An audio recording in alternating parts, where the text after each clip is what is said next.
A writer has released new information saying that former President Barack Obama, or Orama, it's hard to remember his name now that Donald Trump has particleized his legacy into indiscernible grainlets of historical dust blown into obscurity by the winds of time.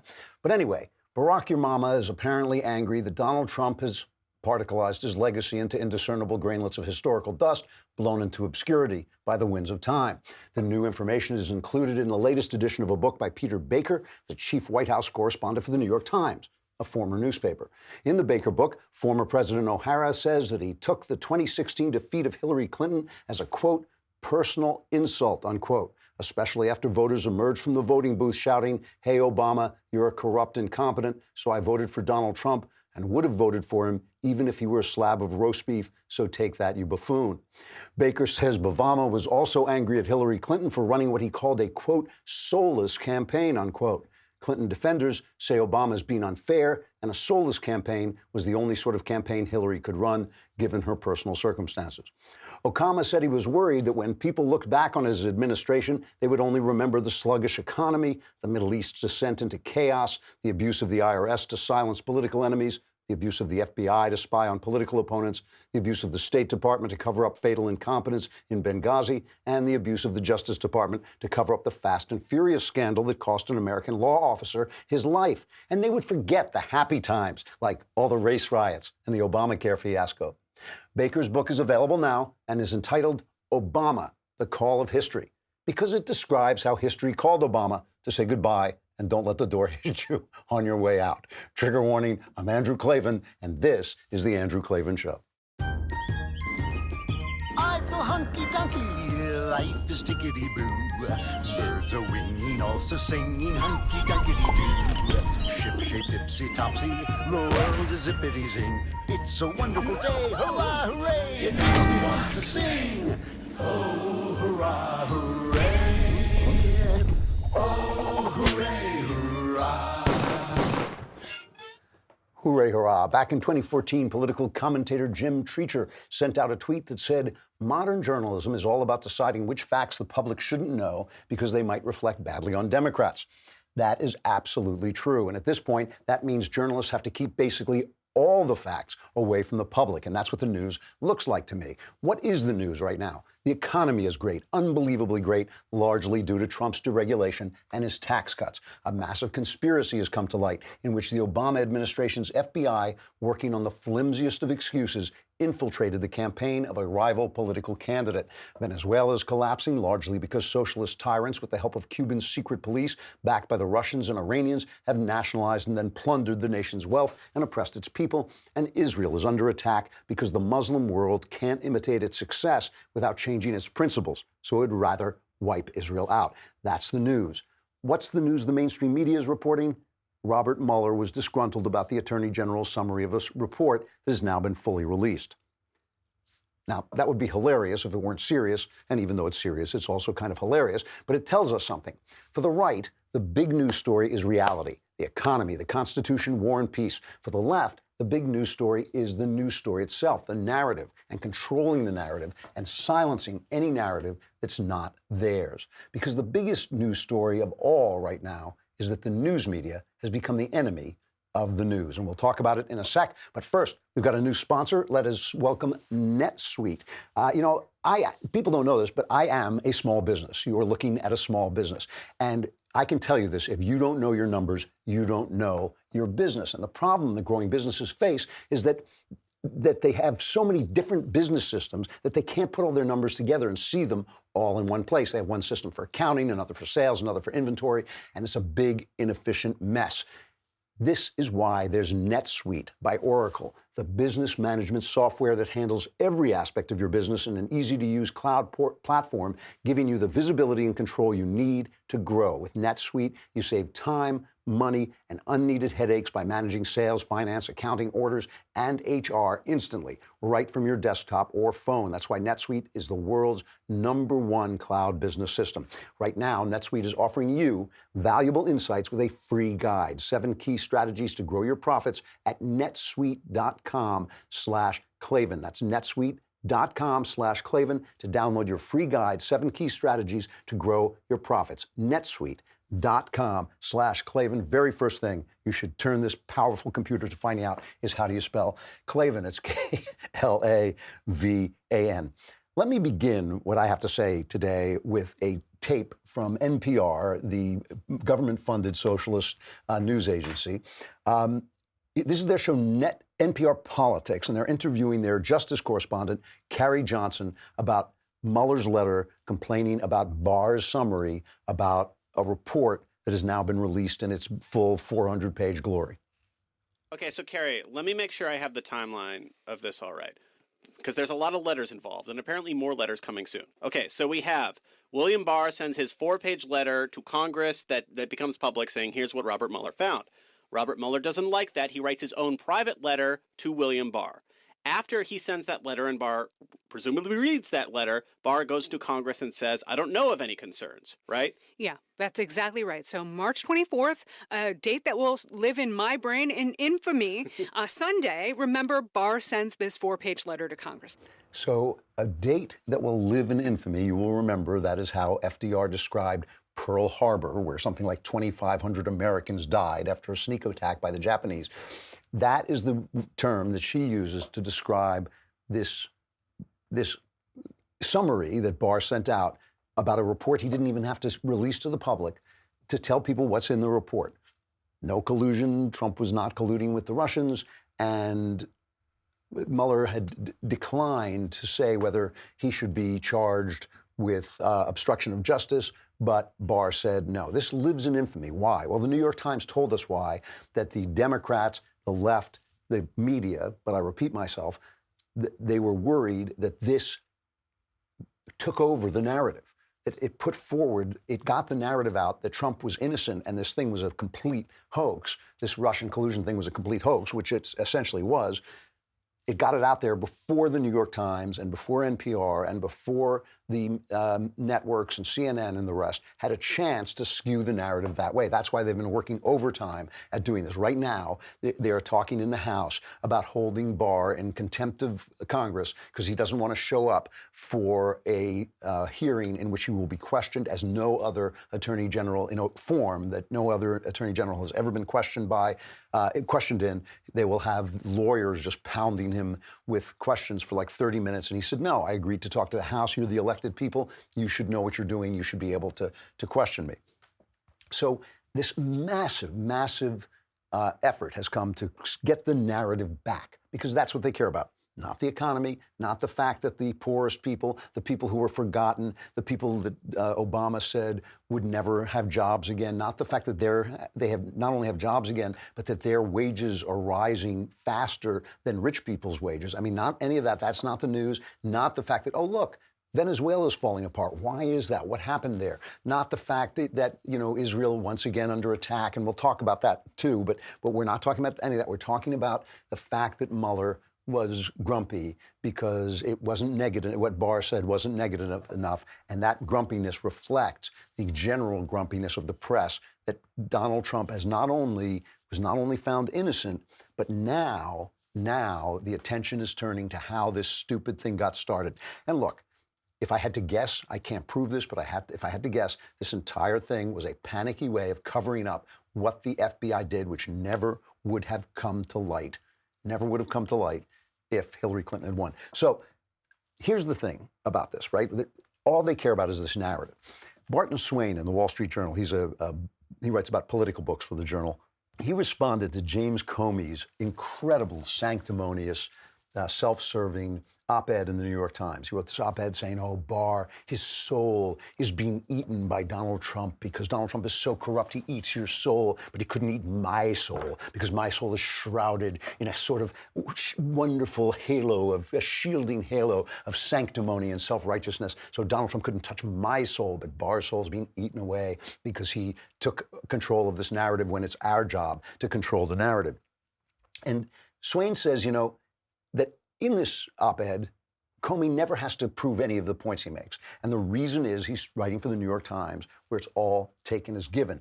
And he says, Mr. Comey's op-ed nicely captures what ails present-day American liberalism, by which he means leftism, because there's nothing liberal about it. He says its defining characteristic is a labored ignorance of the other side. Liberals frequently neither know nor care what non-liberals think. Their own views predominate in the universities and media. Why bother considering lesser ones? Liberals take the other side seriously, mainly when it has the bad manners to win an election and hold power. Conservatives have no such luxury. However angular and ignorant a right-of-center commentator may be, he can't ignore liberal opinions. He says, turn your radio dial back and forth between NPR and talk radio. On NPR, references to conservatives and conservatism are few and awkward. The word conservative, and this is really important, he says the word conservative often attaches to people very few conservatives recognize as ideological associates, from centrist liberals like David Brooks to eccentric figures like Steve Bannon. And this is why Ben is always being called alt-right. They have no idea that Ben hates the alt-right, that he stands opposed to the alt-right. They just think, well, he's somewhere over there in that dark corner. This is the thing. They don't listen because they think there's only one opinion, and this is why they can keep saying this. And that's why they don't see themselves. They don't see what they look like to the rest of us. They don't hear and they don't report the news. Now, I just want to finish talking about some of this. I don't want to get into the deep weeds about the FBI did this and the FBI did that, but just about the way it's being reported. You only have to think about the fact that if George W. Bush had sent the FBI to spy on Obama's campaign, we would not be discussing the meaning of spying. But now we've got the New York Times finally publishing leaked FBI stuff because the FBI knows that the Inspector General Michael Horowitz's report is coming out. They know it's coming out. And they want to get ahead of it by going to friendly people. The New York Times, who now represents federal law enforcement spying on opposition campaigns. That's what the New York Times now stands for, right? They don't stand for reporting the news. They don't stand for defending the Constitution. They stand for guys like Obama using the FBI to spy on opposition campaigns. That's what the FBI represents, okay? So they now admit, because it's been leaked to them, FBI sent investigator posing as assistant to meet with Trump aide in 2016. This is George Papadopoulos. They sent a woman whose name was, she had some interesting code name, Azra Turk. They sent her to ask Papadopoulos, was the Trump campaign working with Russia? So even on MSNBC, one of the guys who wrote this report, Michael Schmidt, goes on MSNBC, and Willie Geist unbelievably asks him the $64,000 question. Let me start with the central question on a lot of people's minds last night as they first read it and as they read it this morning. How is this not spying? Well, I guess it depends on your definition of spying. The Attorney General sort of saying the other day that he has an expansive view of spying, including legal spying, in the way that if the government actually has the right to be doing it, that spying is not illegal. Others have a different connotation of it and see it more nefariously. What this was the FBI felt that it needed to have eyes and ears on the ground as it used a confidential informant to speak to two Trump campaign officials. And what they did is they installed a woman with this professor in England who made these attempts to talk to these individuals, and the woman herself spoke to at least one of them. What this showed to us was sort of how seriously the FBI was taking the problem. Who cares how seriously the FBI is taking the problem now that we know that they were wrong in every respect? Not only did Trump not collude with the Russians, but George Papadopoulos had no notion that anything was going on. The premise is that Papadopoulos knew that the Russians had hacked these emails, which turns out not to be true. And the only person who had talked to him about this was a guy named Mefsud, a professor who the Mueller report tries to show as a Russian spy, but in fact was a guy who had only worked with our intelligence agencies. That's all he had worked with. So obviously there's some suspicion that the information was planted on Papadopoulos to give them an excuse to spy on this campaign. Look, I don't know what happened.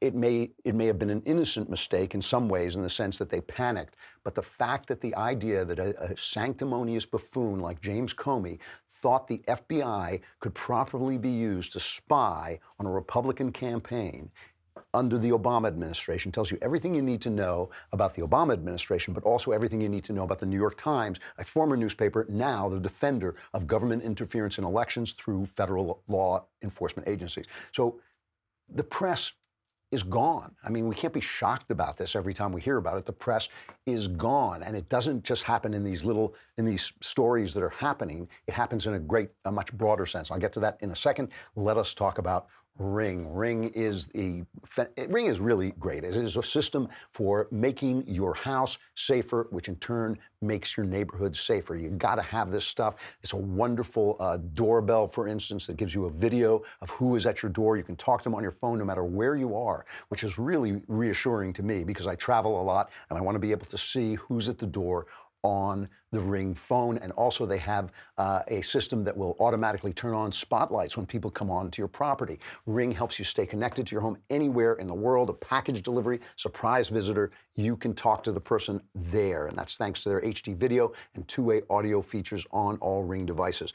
As a listener, you have a special offer on a Ring starter kit available right now with a video doorbell and the motion-activated floodlight cam I was talking about before. The starter kit has everything you need to start building a ring of security around your home. Just go to ring.com/Klavan. That's ring.com/Klavan for this special offer. You will be able to question anybody who comes to your door and ask them, how do you spell Klavan? If he doesn't know, call the police. That's anyone who at this point doesn't know how to spell Klavan is a suspicious character.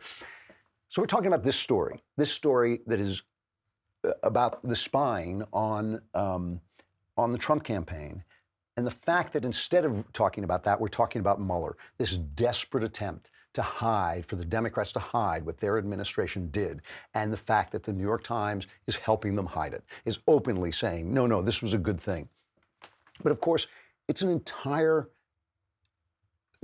it goes to an entire broader view of how the world is covered. And we know this. I mean, it's not new news, but it's important to remember just how vast it's gotten. For instance, April 22nd, the Muslim American Society Islamic Center in Philadelphia uploads a video of an Ummah Day celebration. I think Ummah means community. I think that's what it means.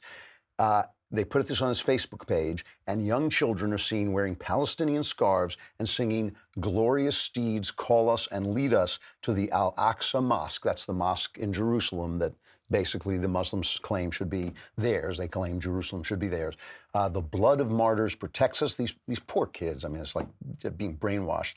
Take us, O ships, until we reach our shores and crush the treacherous ones. Flow, O rivers of martyrs. And they go on saying that we will chop off their heads. We will defend Palestine with our bodies. We will chop off their heads, and we will liberate the sorrowful and exalted Al-Aqsa Mosque. And they go on and say, oh, this is just, it's awful. It's child abuse. There's no question about it. Later, they apologize, saying there hadn't been enough supervision. You can see the teachers standing there. The adults are standing there. Now, you remember the Covington kids, right? The Catholic school kids who got screamed at, and how they stood there and they withstood that with dignity, smiling, trying to be friendly, and how the press went after them, okay? We remember this, and so we know that this is, you haven't heard anything about this probably.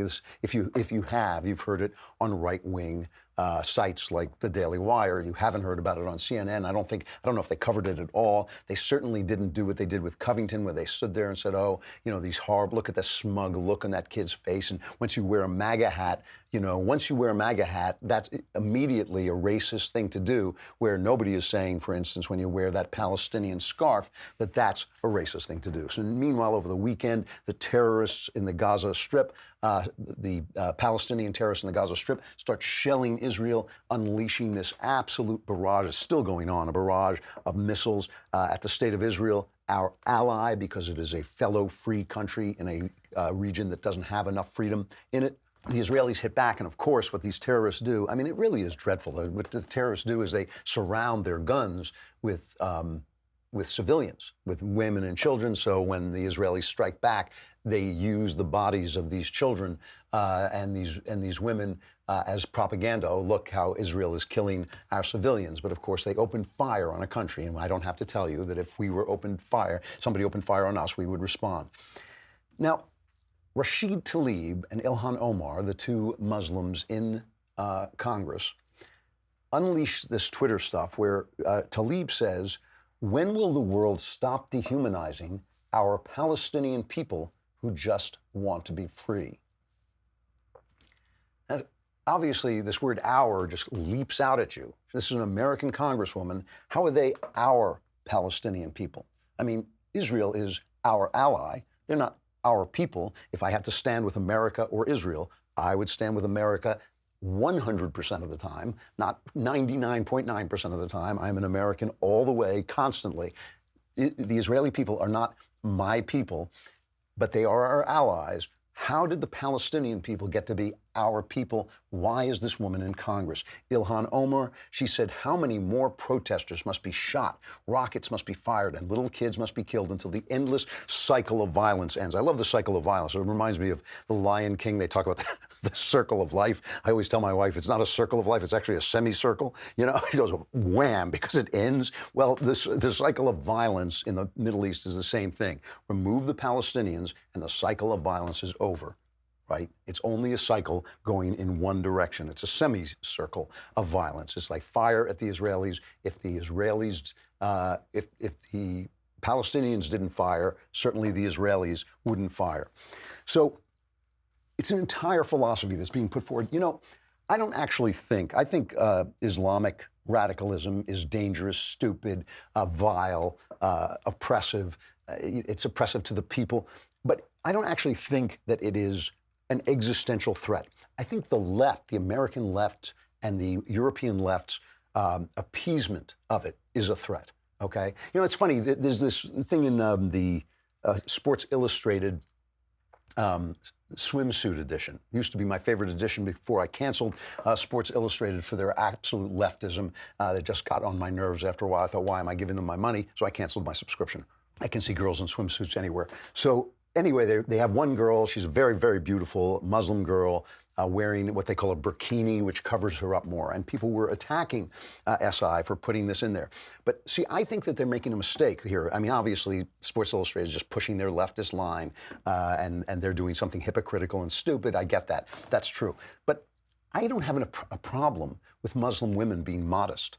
I don't have a problem with, you know, obviously those ghost outfits they put on that look like the ghost of Christmas yet to come. That's ridiculous. That is in and of itself oppressive. But covering your hair, you know, if that is the way a woman wants to present herself, I actually respect that a lot. I think it's respectful to herself. I think it's respectful to men to present yourself in a modest way. I've got no problem with that. My problem is if she decides not to do that and they kill her.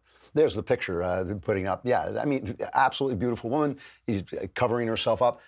I have no problem with that. That's not my problem. My problem is if she stops doing that, they kill her. That is the problem. The problem is the radicalism. The problem is the intolerance. The problem is the fact that a large swath of Islam has not gotten the memo about the 21st century, all right?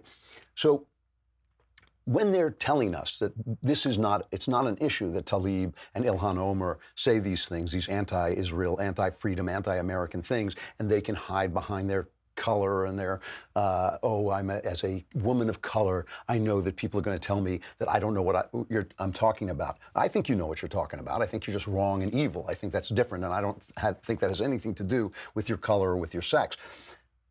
But when you have a press that is now dedicated to hiding, just like with the Trump scandal, the Obama spying scandal, when you have a press that is dedicated to hiding one side and only telling one side, they may not be the enemy of the people, but they are the enemy of the news. News media, the American news media, is the enemy of the news. And in order to keep this going, ultimately, because we're going to use technology to strike back, right? We're going to start the Daily Wire. We're going to start Fox News. We're going to start places where the other voices can be heard, where other opinions can be heard. It's not good for the country to have a news media that's only on one side. So now we have a news media where we have this kind of rebel band, this rebel alliance of conservatives kind of fighting back, trying to get the news out. Ultimately, you're going to have to censor them, and that's what's happening with Facebook. Facebook and Instagram banned Alex Jones, INFOWARS, Milo Yiannopoulos, Paul Joseph Watson, who's an editor for INFOWARS, Laura Loomer, Paul Nealon, and Louis Farrakhan. Now, I like the fact that at the Atlantic Monthly, and I think Washington Post too, they're calling these people far right, like Louis Farrakhan, pal to the pastor Wright, who was Obama's pastor. That picture of Obama with Farrakhan palling around with him, that was suppressed because they didn't want it to affect the election. All the black congressional caucus has been hanging out with Farc, and there's no way that guy is a right-winger. So I dislike all these people. I got to be honest. I think INFOWARS is a irresponsible, stupid site. I think Alex Jones is either a fraud or a crazy man. I can't tell which. I don't like the opinions of any of these people. Milo, you know, I always hoped Milo would kind of pull it together and come back the other way, but he didn't. He's become kind of a fascist and a bigot, and I think that's, or at least presenting himself that way, and I think it's a shame. All of them should be allowed to speak. Every single one of them should be allowed to speak. They're only dangerous when they're silenced. You know, they keep pointing to Europe and saying, well, they silence them there. Who has a bigger problem with fascism, us or Europe? Europe does, because they silence them, because they give them power. Let them speak. We can make fun of them. We can attack them. We can argue with them, but you don't silence them. And the reason they're silencing them is to get at the rest of us. They're trying to get at Ben. That's why they keep saying Ben is an alt-right guy. He'll be the next to go. They go after everybody, ultimately, because who decides? Who decides this stuff, you know? I mean, who decides who the right is? It's going to be the left. And as we just heard in that Wall Street Journal op-ed, they don't know anything about us. They can't tell the difference between me and Alex Jones. They can't tell the difference. So they're going to, they silenced James Woods. They threw him off Twitter. They don't know the difference because they never engage with us. They never have to, you know, and so they don't know who we are. You know, it's funny, Jane Coaston, the liberal writer for Vox, she has a piece out about some neo-Nazis on the alt-right, and it starts out with one of these neo-Nazis saying, you know, we need to remain in the realm of the hip and the cool and the sexy and the fun. And I thought, yeah, that's not a plan that's going to work because you're a Nazi. You're not hip. You're not cool. You're not fun. Bring it. Let them come on. Let them try and put their opinions on. We do not want them silenced. So Donald Trump starts retweeting some of these people. Alex Jones has been a supporter of his, so he retweets some of INFOWARS stuff. You know, so let me just show you, I think it was something like International Press Day. So let me just show you Wolf Blitzer talking about the press to give you the idea of who the press thinks that they are, because they never engage with anybody who disagrees with them. This is who they think they are. Sadly, right here in the United States, reporters who show up to do their jobs are often insulted, harassed, sometimes, as was the case of our friends at the Capital Gazette in Maryland, they're killed. And they're called the enemy of the people by the President of the United States. On this World Press Freedom Day, I'm reminded of the words of the brilliant Dallas TV anchor Dale Hansen, who recently said, "We aren't the enemy of the people, we are the people." Reporters around the world, they risk their lives to document war and risk their freedom to confront despots. We are just like you. We are sons and daughters, brothers and sisters, mothers and fathers, doing our duty to shine light where there is darkness, always hoping to make it home to our families at the end of the day, just like you. They're just like you, except Democrats. I mean, that's the difference. They're just like you, except Democrats. They want to shine the light into the darkness unless it looks bad for Democrats, okay? But that's their image. Oh, we're such heroes. We just hope we can get home safely to our wives and children. I mean, they just threatened Ben's life. They just arrested a guy for threatening to kill Ben. You know, I mean, it's like, I'm sure, listen, I know that there are journalists who are out there in dangerous situations, but it's not dangerous to be an American journalist covering American stories. It's dangerous to go overseas where they're oppressed. But that's their idea. We're such heroes. We're just like you. Only Democrats, but we're just like you. Here's Brian Stelter, okay, reacting to the Facebook ban on people that he disagrees with, where he should be, if he really does believe in this First Amendment, if he really believes in the heroic press, if he really believes in shining light into the darkness, he should let every voice be heard. Instead, we get this about Trump retweeting some of these guys. President Trump's furious reaction to Facebook's action showcases that he is, I'm sorry to say, the INFOWARS president. He is promoting the same alternative universe as INFOWARS and sharing videos from repugnant characters. Now, INFOWARS, of course, is that web show and website led by rageaholic Alex Jones. Full of fear-mongering and conspiracy theorizing, INFOWARS tells viewers that the world is out to get them. Jones is facing multiple lawsuits related to his lies about the Sandy Hook school massacre and the murder of DNC staffer Seth Rich. But none of this seems to repel President Trump. INFOWARS content is useful to him. INFOWARS personalities align with him. He even gave an interview to Alex Jones back on the campaign trail. On Saturday, Trump went on a Twitter spree and said, "It's so great to watch this," while sharing a video from INFOWARS. He also repeatedly retweeted a guy named Paul Joseph Watson, one of the INFOWARS figures who's been banned by Facebook. So let's play the INFOWARS video that Trump played. It is a demonstration, pro-Trump demonstration with anti-Trump protesters there. And if you're not watching, many of the people who are being interviewed are Black Americans, which I think is important because obviously the Democrats have been selling this idea that we want to put you all back in chains forever. And some people are finally waking up, including the great actor Isaiah Washington, by the way, which I'm very excited about because he was in True Crime, actually terrific actor who has joined the walkaway movement. But here's the INFOWARS tape that Brian Stelter is implying that by playing this video, Donald Trump becomes linked to the stupid stuff that INFOWARS was putting out about Sandy Hook. Let's listen. He's already done so much for the country, and he's really doing a great job. As far as abortion goes, that was one of my big issues. I very heavily stand for the unborn, and so his policies as far as that goes has really, really affected me. He is a great man for our country. I do believe so. Yes, I do. I love Trump. Go Trump! The hate is clearly over there. He's trying to give us freedom. You can feel the vibes of hate coming from over there. Yeah. And you look over here, the people aren't screaming at them. Peaceful protesting. This is not what peaceful protesting is all about. This is what they think is acceptable. This is not what Trump stands for, but they don't understand that. Why are they mad for us believing what we believe and we're not mad at them for believing what they believe? I think it's all out here to get each other out of our skin, and I love it. It's out here for entertainment purposes for me. They say because I'm black, I should be over there, and I'm not black. I don't go by black. I go by 2 or more races. I can't find the hate. I've been looking for hate all day. Hate was over here with the protesters. There's been no hate in the Trump crowd. It is a powerful video, especially because of the wisdom of the people supporting Trump and the anger of the people attacking Trump.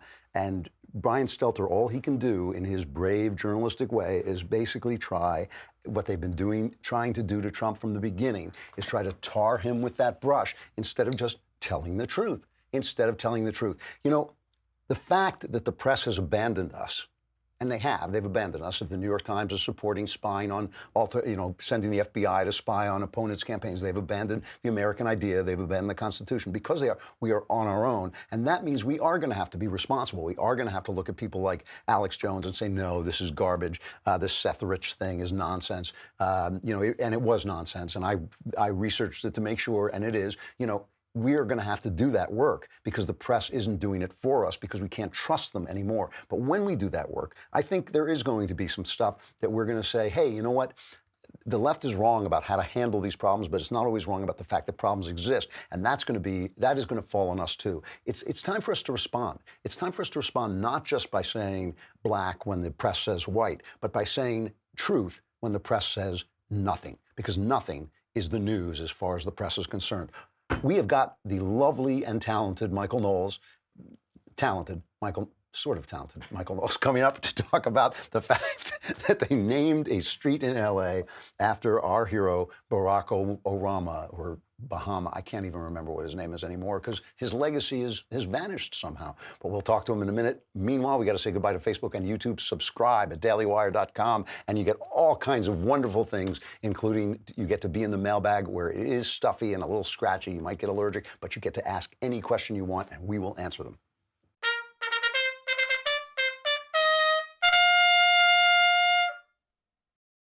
Knowles. All right. It's so good to be here in the President Barack Obama studio here at the President Barack Obama building on Barack Obama Avenue. Boulevard. Yeah. It's Obama's world. We're just living in it. We're just living in it. So this was an actual thing. Where is this street? Sort of. I mean, define thing. It's the closest they have to an actual thing remaining of the Obama presidency. Right. This is his legacy, this street. Yes. We could rename all the streets after him. It would would come closest to his having a legacy. Yeah. So I actually used to live pretty close to where this boulevard is. Yeah. It's Rodeo Road, not Rodeo Drive. They didn't rename the famous street in Beverly Hills. Right, of course not. Yeah. It's a road in a sort of historically black neighborhood. Because under south. Obama, we couldn't afford to shop on Rodeo Drive. Exactly. To wait for Trump. Those stores were going out of business. So it's on Rodeo Road, and now it is called President Barack Obama Boulevard. This is, by the way, not the first time. This is the second time in the last 2 years that LA has named a road after Barack Obama. It is? You might not remember this, but last year part of the 134 freeway was also named the President Barack H. Obama Highway. You're kidding. Yes, and it went unnoticed because it just doesn't matter at all. Now, one thing that's worth noting here, though, is it's not called the Obama Highway. It's not called Obama Road. It's not called Barack Obama Road. It's called President Barack Obama. Well, because they have to remind us who he was. They have, who Barack, what was that? I think they don't want to admit that he's no longer president. And the reason they don't want to admit that is because if you admit that, then you admit he accomplished nothing. Yeah, he completely failed. There is no legacy. A couple of good race riots. I mean, that's true. He did have Ferguson. A few moments of great exploitation and division, but otherwise nothing. And so he's the president. He's the president. He's not. He was the president. Nothing happened. He completely failed. This is according to the New York Times chief White House correspondent Peter Baker has a new book. I was talking about this in my opening. Yeah, did you? Okay. Yeah, but I was kidding around about it. So tell him the truth. So this book, Obama: The Call of History, he says that Barack Obama blamed Hillary for the loss, but he took it as a personal affront. I meant it as a personal affront. And that's and by the way, Obama on the campaign trail did say it'll be a personal insult if you don't come out and vote for me. Did he say I'll take it. Yes, he went out and said, "I'll take it personally." I thought it was when I came out of the voting booth and said, "And screw you." Yeah, and that'll show you. That's for Barack. So he made it about him. He did, when he was out on that campaign trail, he was making it about him, and the voters heard him, and they gave him the right answer. So now what are they going to do? They're renaming these roads. That's kind of pathetic. Yeah. So the only thing he can do is try to pretend that the Trump legacy is the Obama legacy. So he's now taking credit for the economy. People forget. How quickly people forget. Barack Obama's chief economist, Larry Summers, when Donald Trump was predicting 3% economic growth, what did Larry Summers say? He said the budget forecasts that U.S. economic growth will rise to 3% because of the administration's policies. Okay, fair enough if you believe in tooth fairies and ludicrous supply-side economics. That's a direct quote. Former president of Harvard, chief economist to Barack Obama. He said that in 2017 in the Washington Post. Paul Krugman, what did Paul Krugman say? Oh, I remember that. You remember that? He said, we're looking at a global recession because of Trump's election with no end in sight. And then what happened? Larry Summers in Washington Post in 2017, 3% economic growth is the tooth fairy. We hit 3% by Q2 of 2017. And for a year, right? For a year. So we had the 3%, then that quarterly economic growth went up to 4.2% in the second quarter of 2018. And now what is Q1 this year? 3.2%. We just keep hitting 3% and exceeding it. And it's funny because you would think that this is what I was talking about today, was the fact that they don't report, there's no news anymore. It's not fake news. It's like no news. It's zero news. Because really the discussion we should be having is what caused this? What are the flaws? Because I think there's some flaws in Trump's policies, but still, deregulation and cutting taxes works every single time. And it's like, so why aren't we discussing it? Well, because that's not what they're selling. I mean, it's not what they're selling. And obviously, you can either change the narrative to go, you can't change your behavior. You can never do that. And so the Washington Post comes out now that you've got this great economy. Again, we just totally exceed expectations. 49-year low unemployment, and real wages rising. Wages finally rising, and not just rising, but they're rising for the middle and lower middle class. That's right. The average hourly wage right now in the United States is $27.77 per hour. By the way, the average work week is declining slightly, so it's not as though people are working more to get that. Plus, by the way, the polls now reflect that even people who hate Trump are saying, yeah, this is Trump's economy. Because what I like about the Democrat narrative is Trump's economy is just for billionaires, and all they're giving you is scraps, and Obama gets the credit. Whoa, wait, I'm sorry, back up. They now one of their defenses, Washington Post and CNN ran this just in the last few days, since the economic numbers came out. WAPO, is this economy too good to be true? Oh, no, really? Yes. By the way, spoiler alert, it's not. It's true, it's real, it's happening right now. CNN, why the U.S. economic growth isn't as strong as it looks. Really? So I read the article. Yeah. It is. Yeah. It is as strong as it looks. I mean, and the thing about it is the incredible narcissism of belief. I mean, you're a father, you have kids. Now they've got new sneakers. Now they've got, your dad's got a job. They can see your dad is different when he has a job. The whole house is different when he's got a job. Do they really think they can sell that narrative? It's like, oh, we're not eating. You know, we're not having steak for dinner. You're not, you know, what? Who are they talking to? What fantasy are they? I mean, to tie this into another story, which Yeah. is very related, you didn't see a lot of social media censorship during the last days of the Obama administration. But now that you've got reality proving the leftist narrative wrong, what is their answer? We've got to shut down everybody who's letting people in on that little secret. This really is a disaster. And I mean, I personally, I have no quarter to give to it. Like you know, I know saying this is, I would let like the evilest person speak because I can take him. Of course. I can take them. You know, there was a time when the ACLU was defending neo-Nazis and the KKK marching down the street. Why? Not because they supported the KKK, but because they knew that slippery slope, that moral hazard, and that principle that when you shut them down, where does that stop? Who decides? The Nazis, you know, Vox of all places, that Jane Coates, Coates. Yeah, she has this piece about the Nazis saying, how can we make ourselves cooler? And the answer is, you can't. You know why? You're Nazis. You know? It's like, I mean, that's why. That's why they worry about it, because we let them speak. They have to worry about it. All right, what are you talking about on your show? Today, we're going to be talking about how all politics is about religion. This is true from Rashida Tlaib, Ilhan Omar, all the way to the Green New Deal. I want to hear this. That sounds good. All right, thanks a lot, Knowles. That's good. Final reflection, Game of Thrones. Got to talk about Game of Thrones. There will be no spoilers. Let me say, first of all, some of the people who go on, and some of them I know, who go on social media the day of and put out spoilers, it's not illegal. It's just not the act of a gentleman. I'm sorry, it's not courteous, it's not polite, don't put it, but there will be no spoilers in this. I just want to say that this is one of the great acts of storytelling ever. And people sit around and they talk about Game of Thrones and they say, well, I didn't like this or I didn't like that, but they miss the whole point, which is that they're talking about Game of Thrones. And not only are they talking about Game of Thrones, they're not talking about stupid stuff like whether Spider-Man is dead. They're talking about, sorry, but it is stupid. They're talking about actual things that affect life, because Game of Thrones is so realistic. So right now there is a conflict between who will rule. Obviously it's been in the Game of Thrones. That's something that's going on. And, you know, there are lots of different characters who are vying for the Iron Throne, but among them is the Stormborn dragon lady, Daenerys, who is increasingly tyrannical, even as she sees it as her destiny to get rid of tyrannical people, and her lover, Jon Snow, who is a much better person, a much more noble person, but who has no will to rule. And so you're left with this idea of, well, who is the right person here? The person who has the will to rule, or the good person who, because he's a good person, doesn't have the will to rule? And you're not just rooting for one or rooting for another. You're also thinking about the fact that's a very, very realistic situation, right? You look at countries around the world and you think, like, why are the worst people in charge of the country? Why is Maduro in charge of Venezuela? You know, how does that happen? Why aren't the good people in charge? And this is actually putting forward something that is incredibly profound, incredibly interesting, and doing it in a way that's just vastly, vastly entertaining.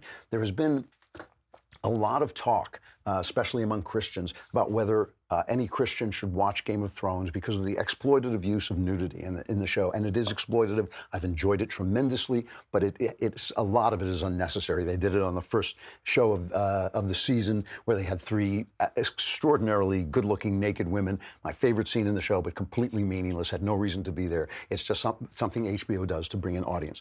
I think every Christian should be watching Game of Thrones. I think every Christian should be watching Game of Thrones because it's a story about real life. It is not a story about, oh, how wonderful you said the word Jesus, so now you go to heaven when you get run over by a truck, you know, which is not the way life is lived, is not the way this tragic, sad life in this world is lived. It is a story about reality. And if you are going to find God, you're going to find him in reality, not in fantasy. A God of fantasy is going to collapse once he confronts reality. And Game of Thrones is a show, for all its fantasy, for all its dragons, for all its magic, for all its craziness, is a show about reality, because it's a show about power. I have just been so impressed. I cannot say. I know that there have been one or two little social justice things. They've actually kept it pretty clean. They've kept it just a show about what's going on. We're all against tyranny. We're all against the things that they're against. And it's just been a fantastic experience. I'm looking forward to the last 2 episodes, but I think it is one of the great, great television shows, and I just send kudos to everyone who is involved. Tomorrow, we will be back and talking even more than we were talking today. I'm Andrew Klavan. This is The Andrew Klavan Show.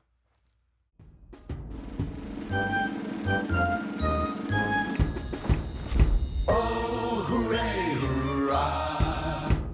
The Andrew Klavan Show is produced by Robert Sterling. Executive producer, Jeremy Boring. Senior producer, Jonathan Hay. Our supervising producer is Mathis Glover, and our technical producer is Austin Stevens. Edited by Adam Sayevitz. Audio is mixed by Mike Cormina. Hair and makeup is by Jesua Alvera. And our animations are by Cynthia Angulo. Production assistant, Nick Sheehan. The Andrew Klavan Show is a Daily Wire production. Copyright Daily Wire 2019. Today on The Ben Shapiro Show, Hamas launches hundreds of rockets at Israel, and Democrats defend Hamas. That's today on The Ben Shapiro Show.